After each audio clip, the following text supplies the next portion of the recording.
I can tell. So we are at Pulmankijokea river, which is a tributary to Tana river, which flows towards the Arctic Sea through Norway. And so this is one of the, I would say, longest time series of ice-covered measurements. So we measure the ice thicknesses, flow velocities, sediment transport, what is happening under ice, so that we can much better also model and simulate to the future.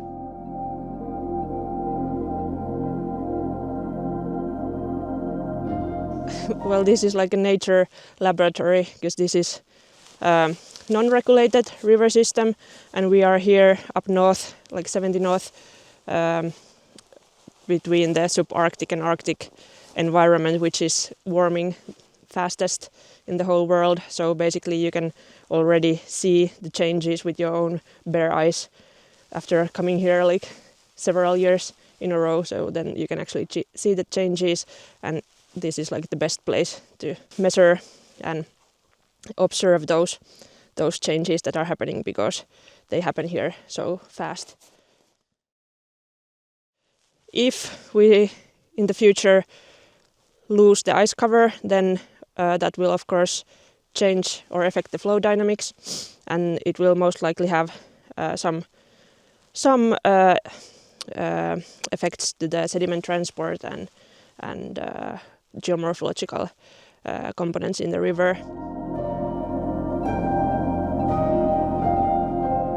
This Pulmankijokea river valley, it has a lot of sediment from the last declassiation period. So I think it was something like 50 meters of sandy, gravelly sediment here.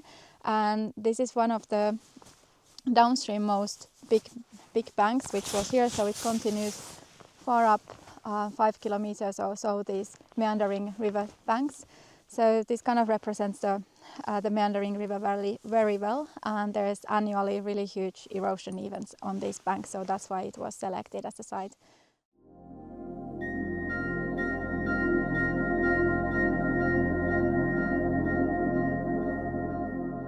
Now under ice cover we have some pressure sensors, so we are observing what are the pressure conditions under ice cover, because that's also a little bit unknown how it changes throughout the winter. And then we have time-lapse cameras filming the sites, so we are seeing how the snow and ice are developing also in the autumn and spring. And so basically that's what's going on. And then some meteorological sensors, so we get the air temperatures, air pressures, and these kind of basic variables throughout the year. And in the open channel conditions, then in the spring we also install the flow velocity sensors, or we get it from these time-lapse cameras videos also. And then we have these pressure sensors, water level sensors there throughout open channel conditions, so we get the discharge throughout the open channel season also, when we tie the weekly measurements to these continuous measurements in a nutshell.